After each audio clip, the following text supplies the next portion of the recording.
I'll call the December 16th, 2021 Communication Committee meeting to order. We'll start with a roll call. Leah Mulhern. I'm here. Present. Joel Fishbein here. Have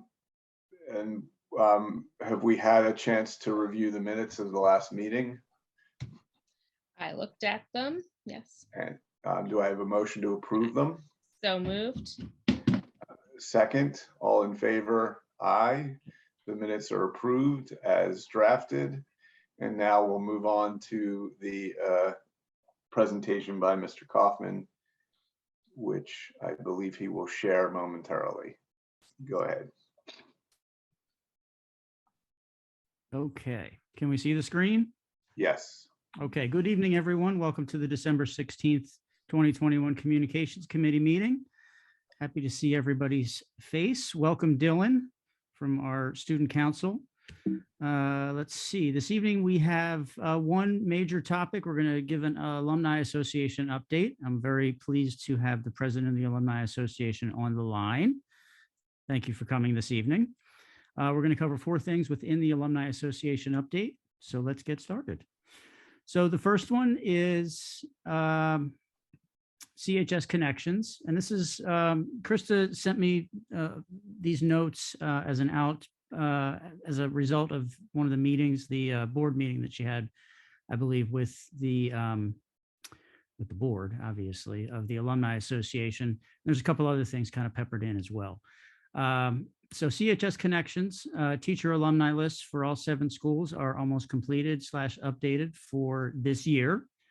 And the Alumni Association is in the process of reaching out to connect with teacher / alumni liaisons to keep the organization connected to current happenings and open doorways for partnerships.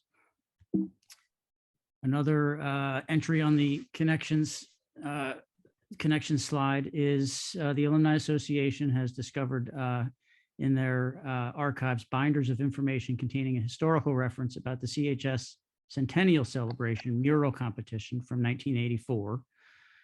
And they plan to use this information in conjunction with movement on a new mural project for the CHS lobby, hopefully sometime this year. Hopefully you've had a chance to look at the mural right inside the high school. Probably needs some updating. And then I believe the last CHS Connections slide talks about partnership between Ms. Silowak Her and CHS AP World History and Freshman Experience teacher Melanie Jackson. They're developing a project with her students. They've been inquiring about Spirit and Pride at CHS then and now. And using all of the archival material that has been gathered, newspapers, yearbooks, pictures, programs, interviews, it's a massive amount. And I'll show you just a little bit of what Krista is working with in a few slides. But they're trying to gather this information from alums from the 90s and 2000s. So the students can investigate how school spirit has changed and what measures they can take to revive and create meaningful experiences for them as they navigate CHS in the 2020s. Alumni Connections. I've been on this, I was on this one of these calls. We've had CHS parents reaching out about the creation of an alumni weekend for spring and fall / homecoming sports seasons to showcase the celebrations for all the boys and girls sports teams. You know, a lot of colleges do this, alumni weekends, and they schedule as many home games as they can. This would be an interactive day of fun for alums, students, families, and the community. Very important aspect of it, to come out, cheer the Panthers, enjoy food, merriment, and most importantly, to strengthen the bonds within the Cheltenham School District, because we are all about relationships. Meetings and plans are in motion for such events. Homecoming was October 1st, and after a year's absence, the Alumni Association had a table at the game. It was against William Tennant, and it was a great game for the Panthers. They won. The board members staffed the table. They had some memorabilia, some giveaways, treats, lots of smiles, handshakes, backslapping, all of that sort of stuff. Alumni including parents and guardians, teachers and staff, and community neighbors. Many of the class of 2021 flowed through the gates to watch the game. It was pretty cool watching all of these people come up and try to connect with the Alumni Association. It was neat to see. Reunions, pretty important piece of the Alumni Association. These are ramping back up following a waylay from COVID. As you can probably imagine, all of in-person events stopped. These sorts of events stopped. The class of 1958 recently held a gathering at the Lulu Country Club. It was really great for all of them to be together. And the books are filling up quickly on rescheduled reunions for the coming months. So we look forward to seeing how that unfolds. So the archives. This is Krista's big deal that she's working on now. It's very exciting. It's very cool. I'm kind of a nerd that way. I like looking at old stuff like that. But in Sundays in October, she organized and really kind of dove into all of the archives that we had. This is stored over at the Mods at Elkins Park. They have a room over there, temperature controlled, air conditioned, all of that. So, we are taking care of archival items. But there is a ton of boxes and, that should say binders, not binned, my bad, binders in the office. Krista had the opportunity to meet with a professional archivist to learn more about the process, the materials, and the way to tackle this huge project. They want to digitize as much as possible, and they want to do this in a strategic kind of way. So we're, doing it in a smart kind of way. And of course, she welcomes anyone who, one second. I just got an email from Charles wanting to join the meeting. One second, let me resend the invite. Sorry about this. I just joked we're setting a record for attendance. Right? I thought we were going to set a time record too. I told my husband that he could come be part of the meeting in the background, but he still hasn't joined. I need to resend him an invite. When you see something come in and it concerns you, I worry that there's a real emergency that requires your attention. Yeah. Sorry, my dogs are being dogs. No, lots of people have the dogs. I can hear the children upstairs running back and forth as they, do all the evening. And whew. I'm glad you're here and not there. Well, there is a little bit of that. I'm like, I have another meeting. Well, I guess I'll miss this fun part of nightly routine again. Well, they'll be raising themselves in no time. They're older. Yeah, they're fine. Meetings. The person in our community who has the greatest patience is Lila Dooley. Dan is on so many meetings, and he's on the library board, and he's on every committee of our board, and I don't know how she does it. I really don't. Two young kids. A lot. Oh, that's. We had a junior parent meeting last Thursday night, and one of the counselors, it was hysterical. He wasn't doing the main presentation, but the one moment that Mrs. Cohen asked him to answer, his two kids are outside the door. When are you gonna be done? It was hysterical. I mean, it's never gonna end. No one's ever gonna get used to this, right? That was Mr. DiPiero, right? Yes. Yeah, his kids are like regulars on Zoom meetings. So, all right, I just resent the invitation to Mr. Bedell Williams. So I'll kind of, I don't know. Let's just keep it moving here. I don't want to hold anybody up. So here's just a sampling of some of the pictures of the archives that Krista sent me. It's really amazing, some of the stuff we have. Yes, it is just binders and, what are those called? Storage cabinets and, big Tupperware containers. But look at the, you can see the old Sheltonians. Photos of the gang from like 1933 on a field trip. Like some of this stuff is just amazing. I'm not sure who the gentleman in the middle is. Dr. Keim, an old Okay. principal, Oh, beloved. yeah. I know That's an his, oil portrait. I think Oh, I wow. know his. It's like Hogwarts grandson. at our office. We have portraits of old principals. Wow. So yeah, it's a huge undertaking. Once we get through the presentation, we can pepper Krista with some Q&A. I'm sure there's some questions about the archives. And then the final slide for the evening is about technology. So there's been some work done around the alumni site. If you all will remember, I made a bit of a presentation on upgrading to a different platform as opposed to the class creator site that is being utilized now. So after 2 months of research and meetings, the tech committee did not reach a consensus on adopting a more robust software platform. A lot of their concerns centered on monetary investment. As an interim step, Madam President proposed other technology members investigate and try to improve upon the web app that we're using now, which is Class Creator that I just mentioned. So the January board meeting is going to focus on this idea a little bit more, and they're going to get into a little bit more of the communication strategy and how we can really get more people involved. So that is my presentation, super short. Were there any, what questions can our Madam President answer for the group?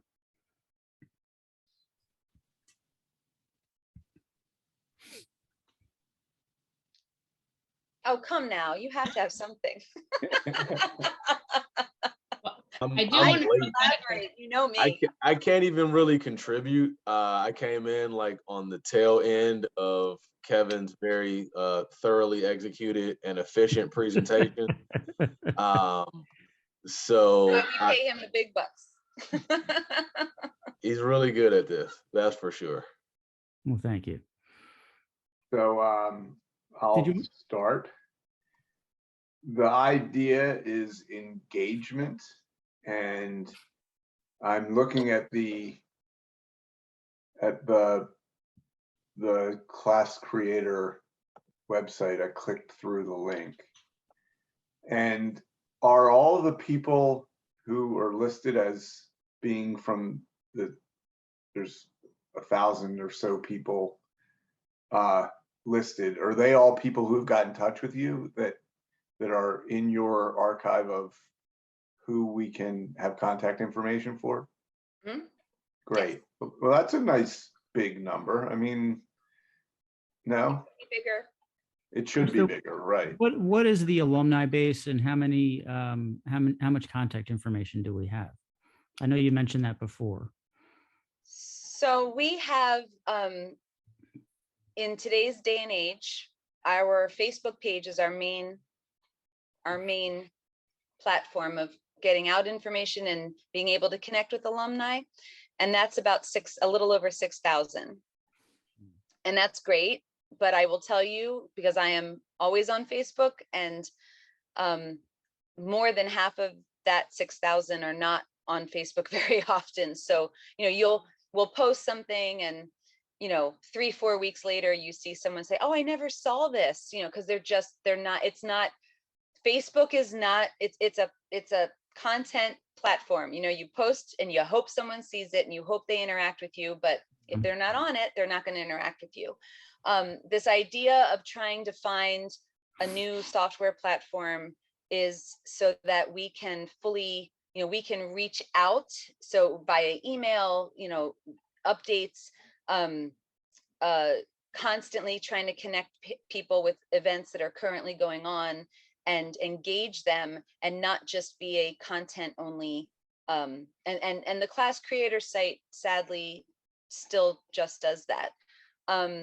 We're going to have more talks. We're going to have more a bigger push. Kevin and I speak regularly, whenever we want, but we physically meet at least every 2-3 months to just discuss, steps forward. And he's always so supportive. And this has been something we've been talking about for 2 years, maybe more. Yeah.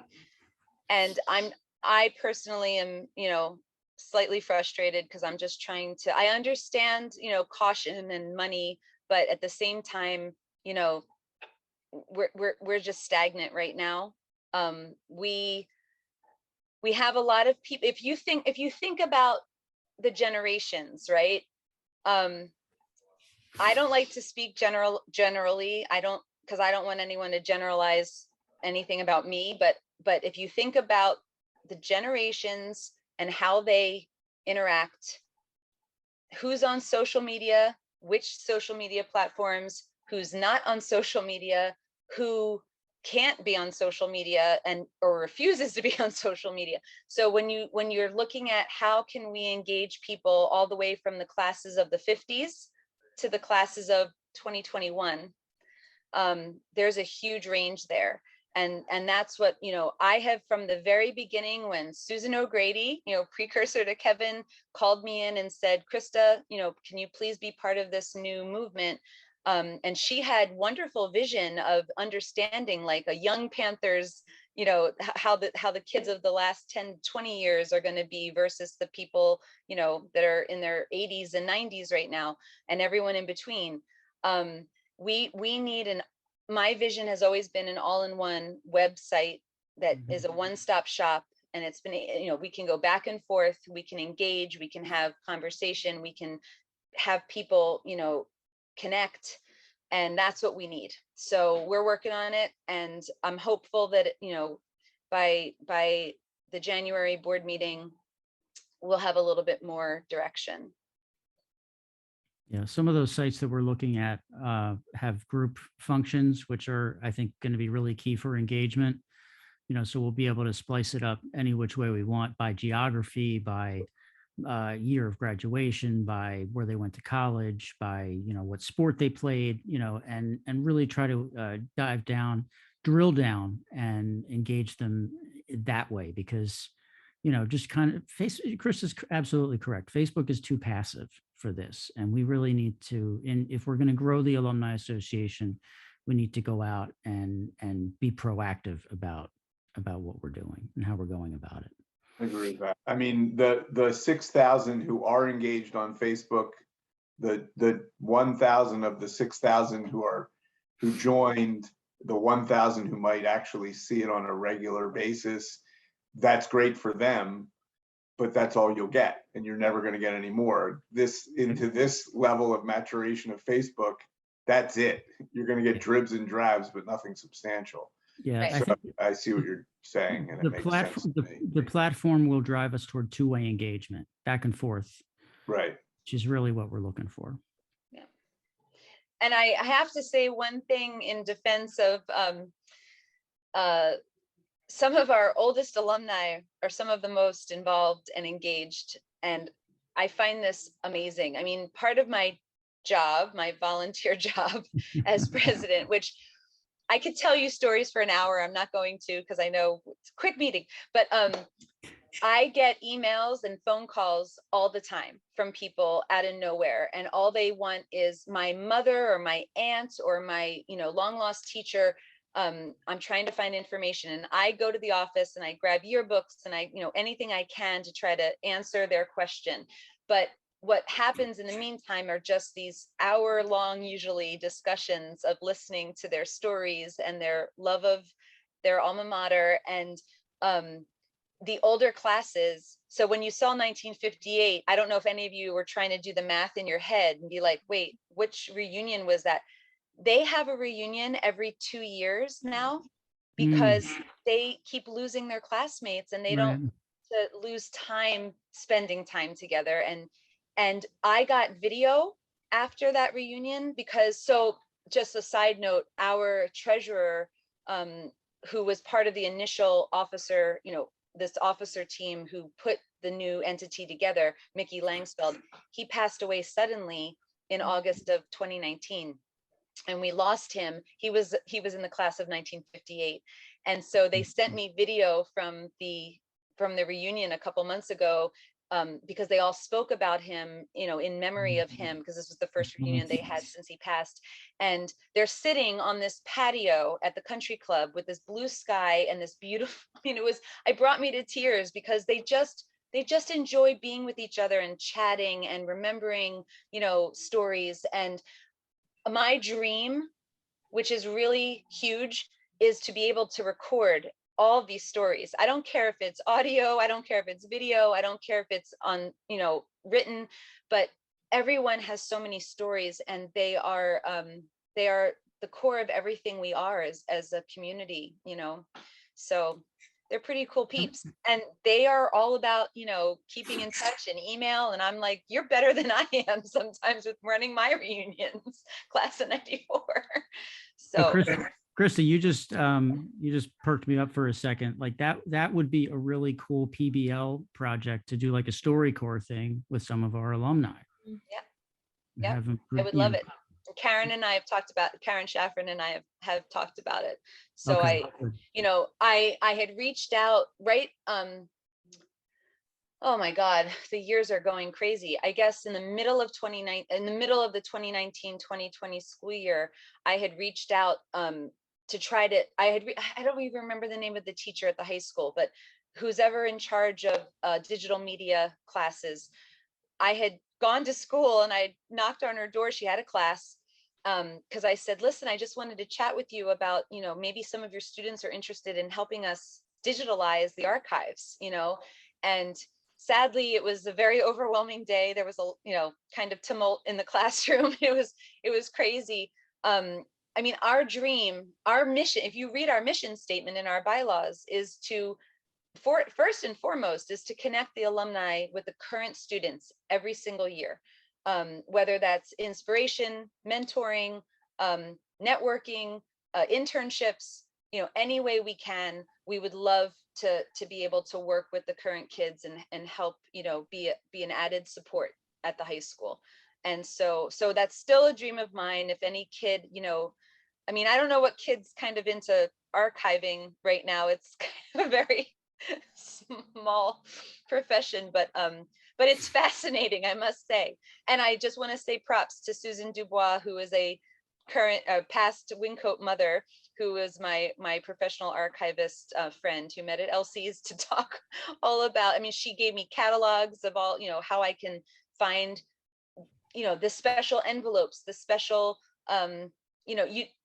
I'm afraid to touch things sometimes. I literally just bought a pair of white gloves at Walgreens the other day. I'm not kidding, because so I was at school for PBIS the other day for a PBIS meeting, and I checked the mailbox, and Diana Jordan says, oh, something came from you. I don't know who it was from. It says it's a family member of an alumni. I opened the envelope. I kid you not. It is artifacts from 1928. It is programs and tickets, and it's a letter, and it talks about the teachers' salaries in 1928. You might want to see this. Talk about inflation. Anyway, I was like, I don't want to touch it, because I don't want to get oils on it. So we have amazing things, and the pictures. Oh my goodness! I mean, so of those yellow and black bins you saw in the picture, I have 38 of those. Very Yeah. cool. It would be really cool if we could get a space to display some of that at the high school. It would be so cool if we could get a place to display some of this at the high school, Mr. Kaufman. Thank you. Yeah, I think we've had like past conversations, and I'm not sure if it was in the forum of the communications committee or not, but at least, I've held conversations with maybe you, Krista, I know likely with Kevin, just about like the concept of the wall of fame at the high school, and like what is the modern purpose of it? What significance does it have today? Which I would like not have I don't think anyone will argue that maybe not significant, but maybe there is maybe that is the space. Maybe it is a revolving, I mean, it is a Hall of Fame, a Wall of Fame. So I don't know if we want to dissolve it just off the bat, but just an idea of, a revolving exhibit would maybe at least bring attention to the fact that there are these things that exist and there's history that you two children will be a part of. Yeah. What will be your contribution, maybe a part of a campaign, but just kind of just putting it out there as an idea of, something to, potentially reinvigorate the space, or, if there is a small space, although there are 30 some odd totes of artifacts and stuff, maybe, just a few pieces at a time in a relatively small space would at least just bring attention to the fact that there is an alumni organization. It's okay to be a part of it. Hey, we're trying to get this going. What kind of, current ideas and energy can the current student base contribute? So the good news is we've already approved monies that were left to us from the past entity's president over many decades. We already approved, we're trying to do a digital touch screen. So what we'll do is we will have this installed in the lobby near the Hall of Fame, and it will have way more information about each of, right now it's a picture and a name, and I guess maybe the year they either graduated or were inducted. I'm not even sure. I guess it's the year they graduated. And personally, so just so you all know, because I know that not everybody's a Cheltenham grad, that wall itself, the actual wooden wall, was made by our, fine arts students up in the wood shop. Yeah. And when they did the original Hall of Fame, that was the concept, was, they did try to, work with the current students and create something beautiful. But I understand that, some of those pictures, people say to me, and I don't take offense, but they're black and white. I'm like, yeah, but you know what? That's when they graduated. The pictures were black and white. So I get it. It looks, for people say, well, the current kids don't get it. And I said, well, maybe the current kids just need a little bit more information so that they can kind of wrap their head around who they're looking at, why they were put into the Hall of Fame. Because some of those people, I mean, I know we see Reggie and we see Benjamin Netanyahu and we see, but there are people on that wall that have advanced science and cancer research, and they've advanced, they've done, feminism and, amazing things for this world. And so what we want to do is kind of create this digital, you would touch screen, you could flip through, you could read about each person. Of course, we want to have another one and induct some more people. Yes, we want to have a sports Hall of Fame. Trust me, that is always discussed, but all of these initiatives cost a lot of money. They take a lot of time and effort and organization. And so we, coming back, if everyone remembers the timeline, our 501c3 came through literally at the end of 2018, beginning of 2019. We were starting to build momentum. Mickey passed away, then COVID. So we've just kind of had, a couple of real bumps in the road. But also in terms of archival examples and things to draw people in. Again, historically, the Alumni Association had an office in the school, and it was one of the life skills classrooms. And when our populations kind of go up and down, if it put in perspective, when my father graduated Cheltenham in 1967, he had 565 people in his class. When I graduated in 94, it was 290. Now we're at about 350-ish. So when they had a surge and they needed more space, they kind of kicked the alumni office out, pushed it to admin, then pushed it to Cheltenham Elementary. Now it's at the mods. They kicked the adult school office out, So I had asked Mr. Cook when the library was being designed, is there any way we could have a little room? It doesn't have to be big room, just a little room so that we could meet with alums, have our meetings there, display some memorabilia. I would still love if one of those study rooms in the library could house that. Not as a only alumni people. The kids could still use it as a study area. Because I know that there's no other room in the school. They look every year. I ask a lot of people, but there's not much room, and I get it. But at the same time, and I'm not going to bring in the fact that Central has 4 alumni offices in their high school, in different parts of the school.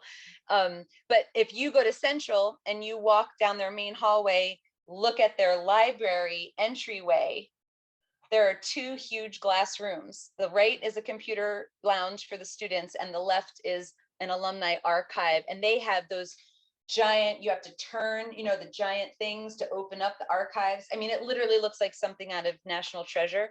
And I covet it, but I know I'm not getting it until I win the lottery. We're not getting it. But we have so much stuff. We could just do a glass case. We could display, we could really draw in interest. And the teachers are really invested in this too, by the way, not just the teachers that are alums. Many teachers who are not alums come up to me all the time and they say, hey, how can we exhibit, because everybody wants to increase pride and wants to increase, our spirit at Cheltenham. It's been low for a while. We've had so much changeover. It's almost like we don't know who we are. And we don't need to be exactly who we were in the 90s or the 2020 or the 2000s, but that project from Ms. Jackson came because 2 of her students sadly had behavior issues and ended up in the principal's conference room. And they saw the yearbooks that are there from the 30s, 40s, 50s, 60s, 70s, 80s, 90s. They started flipping through and they went back to Ms. Jackson and said, it looks like the kids in the 90s and 2000s had way more fun in Cheltenham than we have now. How can, and that's how the project came up. She says, well, what should we do about that? And here we are, we're going to start this really cool project. And again, I'm not trying to say that we have to go back to the old. Anyone who knows me knows that I embrace change. We need to embrace change for the kids who are here and now.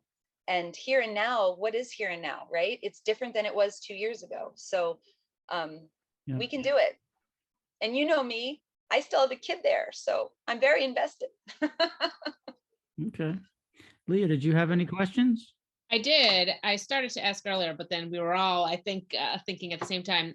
This is sort of switching gears, but I'm just thinking, so I have done a little bit of alumni work, but with higher education. So it's different. Your college, you have a different affinity. It's just very different. But I guess I'm thinking some of the low-hanging fruit for us always getting students, or alumni, I should say, and I don't know what you guys do. So maybe you've talked about this and I just don't know. When students graduate, what happens then in terms of what's the relationship? What happens then? Are they brought into the fold immediately, or what's the... Right. So, okay. In the 70s, 80s, 90s, and 2000s, it was actually a very typical, regular thing. Your parent, it was mailed to your house. So mom, usually mom, it was a life membership, like for $20 or $25, you can be a life member of the Cheltenham Alumni Association. Mom or dad sent that check in. Most people didn't even realize, most alums didn't even realize they were a life member till years later at a reunion or something. And so there was a database. This is the old entity. Okay. This is the old entity. The old entity stopped fully functioning around 2012, maybe 2011. That all kind of petered. After the entity stopped functioning, then we also, our school principal secretary had retired. Mrs. Jordan started on. And as you can imagine, that's one of the craziest jobs in the school. A lot of moving parts. Yep. So it never, that letter never went out anymore. We stopped. So starting 2 or 3 years ago, I started, kind of giving with, 1 year it was with a yearbook. Then it was COVID, my kids' year, my 2020ers year, and I don't remember how I handed it out. And then last year I did it with their gift. I have a little half page, welcome to the the Cheltenham alumni community. Here are all of our contact information. please let us know, what you're up to, what your achievements are, just every, and that's about as good as we've gotten just in the past three graduation cycles. But yes, we have to grow that, and we have to make it, I mean, Kevin and I have talked, I envision big things like, alumni standing with flags from each decade, and, like at a college, right? And when they come into graduation, they are surrounded by, because they are walking in as seniors and they're walking out as Panther alums, we envisioned, having some sort of other, either an address at graduation, or, some sort of formal letter asking them. As a board, we haven't finalized whether we want it to be an actual membership. I hate that. I hate that as a PTO mom, and I hate, everybody is an alum, right? Yeah. It's not, and I don't want to focus on the monetary, asking them for money right off the bat. I want them to just feel like they're part of this new community. So that's about where we're at now. And yes, any ideas to increase that are welcome. Thank you. All right. Are there any other questions? Just to thank you for all that you're doing. Yeah, thank you for your Hopefully we'll service. find more engagement in the years to come. And I'll talk to my 2 alumni and see if they're engaged, get them engaged. Charles, did you have Yes. anything? Oh. Go ahead. Sorry, Leah. No, that's okay. I'm just thinking, again, going back to our newest alumni and the new ones that are going to keep coming. I don't know the name of it, but the website or the site that you had hoped to eventually use, that will make it easier to capture their information right off the bat, I assume. So we're very fortunate. In the last 11 years worth of Power School, Okay. Mr. Barone is really great at getting me all the emails he has. So we have not just the class list, but he also shares with us the emails that the students provide. Obviously, not every student provides one. I have wanted for the past 4 or 5 years to literally sit at graduation rehearsal and with a laptop and say, hey, love you. Can I have your Gmail account?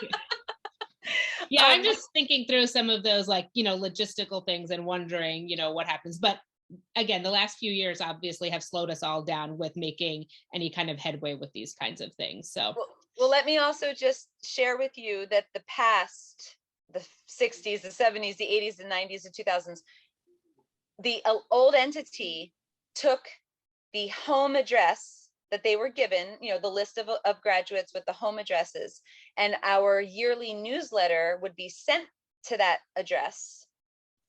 And hopefully it got there and it got to the alum. And if not, if it was returned, it either had a forwarded address attached to it that they updated the database with, or it didn't, and they had nothing. Right. So our database has a lot of holes because this was their only way of doing it pre, email and social media. So it's a shame because social media seems like it's such an easy way to connect, but in some ways it's still not. So yeah, it's a lot of work. So like Kevin said, thank you, because this is a paid job for, it's not a paid job, but I meant it's the kind of work that is a paid job is what I was trying to say. Well, your job's not paid either, lady. Exactly. But yeah, it is. So I know how much work it is. So thank you. Thank you. I wanted to thank you as well, Krista. We've had lots of conversations in the past, and although I'm not an alum, I have one who is 2 years away. So yeah, this is definitely hard work. I did attend a high school in Detroit that is very identical to Central High School in Philly. And although I didn't graduate from that school, I ended up transferring. I did go to the 20-year reunion this year to support some of my friends who are no longer with us. And it's definitely amazing interacting with people in a very strong high school alumni organization. It's an amazing kind of networking experience, but it's like, as mentioned, right, pride experience. Folks who haven't been inside the school building in like 20 years are still very much so fans, if you will, and follow along in ways that I think Cheltenham deserves to be supported. So thank you for the work that you do and for everyone's work. I know Gail Chase as well. I know she's very committed to this too. Yeah. So I'm definitely thankful for you all. Thank you. Sure. I'll kick it back over to Mr. Fishbein then. You're done with your presentation and there are no further items on the agenda. Is that That is correct. correct? Then I will ask for a motion to adjourn. So moved. Second, There is this. Oh, yeah. Yeah. Second. If you were not seconding Mr. Fishbein, I will second the motion. and then this meeting is now adjourned. Thank you. Thank you, Krista. Thank you, Kevin. Thank you.